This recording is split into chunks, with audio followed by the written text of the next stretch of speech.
But we'll stick with one performing stock, which is Suzlon. Suzlon of late has been a marked outperformer from 9 rupees to 20 rupee plus. It's been a straight vertical line for Suzlon. A lot of good things have happened in Suzlon, but what's the way forward for the company? To discuss that, let's connect with the management. Kirti Vagadia, Group CFO of Suzlon, joins us now. Mr. Vagadia, good morning and thank you for joining us. What I want to understand from you, and what I guess markets would like to understand from you, is the FCCB restructuring which you've just concluded. What are the terms of the FCCB, and post this FCCB restructuring, what would be the total debt on the balance sheet? Yeah, good morning to you. On FCCB, let me tell you that we have restructured our FCCB for next 5 years. So the repayment would be in FY20, that is one. The rate of interest is roughly about 5%. Initial 18 months it is lower rate, around 3.5%, and balance period it is increasing. So that's one. Secondly, on conversion price it is roughly about 15.5 rupees per share. The conversion price on the date of board meeting in which this restructuring is approved. These are the key terms of FCCB. It is the agreement we have reached with ad hoc committee of bondholders, and this committee consisting large bondholders across 4 series of FCCBs. This is the key summary of convertible bond.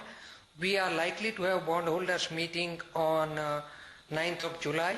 Before that, we need to obtain certain regulatory approvals, including approval of Reserve Bank of India. So far as our debt is concerned, our total debt is, on a rupee side it is 9,000 crore, and on foreign currency it is roughly about $1.2 billion, including convertible bonds. Right. Mr. Vagadia, the company has indicated 1,000 crore rupees of asset sales as well, which is on the cards. Which are these assets that could be hived off, and which of them are near completion of sale? Okay, the assets are primarily into 3 segments. Number 1 is some of our component manufacturing business. As you might be aware that we are larger into vertical integration, and probably in current market situation we might not need that. The second thing is some of our old manufacturing facilities where there is a good real estate value, and thirdly some of our office complexes. These are the 3 broad categories of asset, and we are planning to hive off in next 12 months. However, I must mention that we are not distressed sellers so far as our assets are concerned.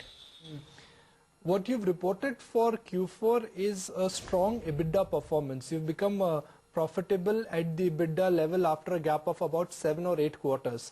But my question is that at PAT level, which is profit after tax, when will you turn profitable? Okay, you might have noticed that in last quarter my revenue has been highest in last 8 quarters. So revenue growth is the biggest mover for profitability, and we are targeting that roughly about a 7,000 crore quarterly run rate on a revenue can make us PAT neutral to PAT positive. That is one thing. No doubt it needs to be combined with a right product mix and right market mix. Mr. Vagadia, what are the other options that you have for fundraising right now? Yeah, other fundraising options, definitely we can rebalance our capital structure by on a capital market actions also. Right, and what are the plans to list Senvion?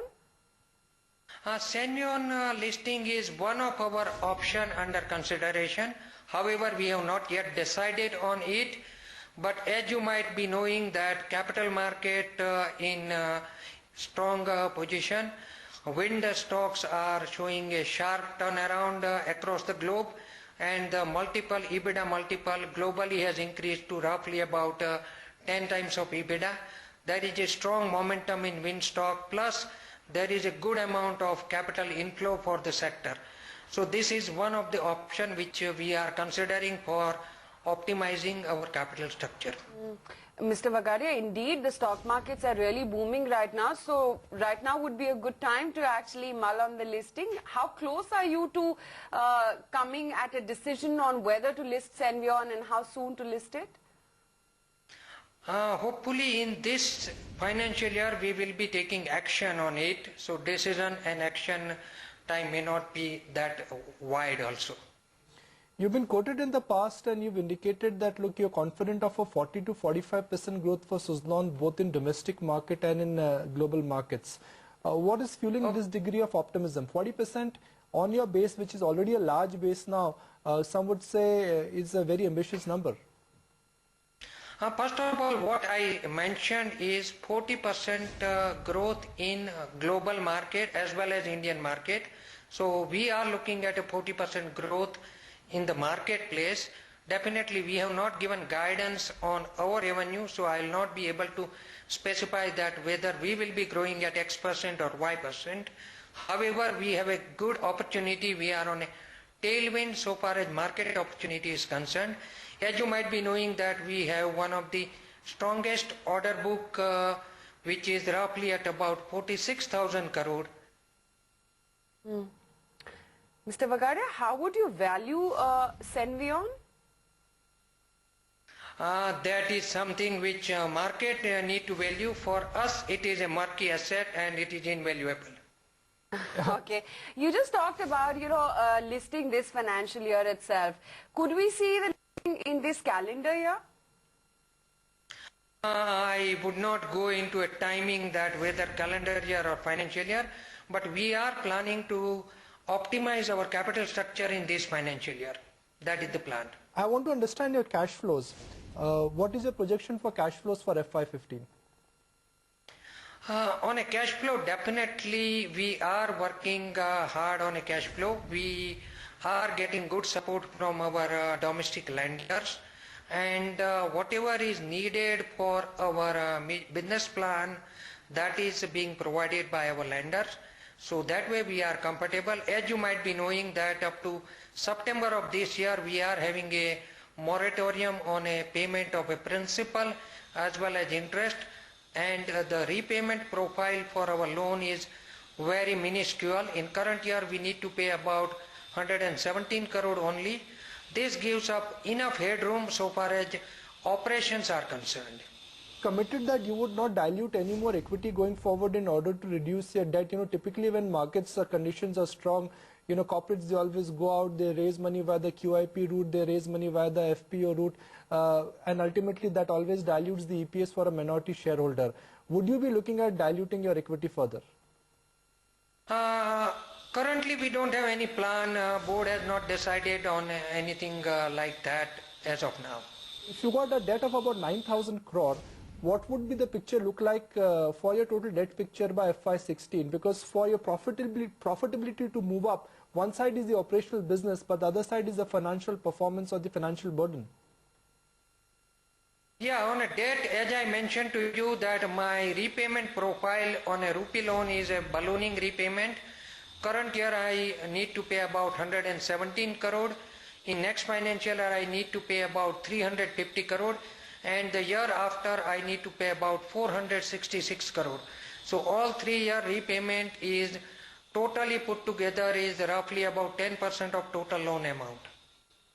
That is one thing I just wanted to mention. On a second area, the operation has opportunity on a marketplace to ramp up. Your stock. Thirdly, our working capital is at a lowest level. You might have noticed that in current year we have registered a strong improvement on working capital front as well. We have registered about 3% working capital, net working capital to our revenue from 13% which was there in FY13. Your stock has gone up from about 9 rupees to about 30 rupees. Are institutional investors buying into it because as a company, as a CFO, you have access to the shareholder list? I will not be able to comment on this confidential information about the shareholder base. Definitely whatever required to make public regulatorily, we are making it public. Okay. Mr. Vagadia, appreciate your time and thank you for joining us and good luck. That was the CFO of Suzlon. Now, Suzlon has been a big performing stock. It's a high beta stock. It's a large equity base, so traders, they typically love to feed on that kind of a stock.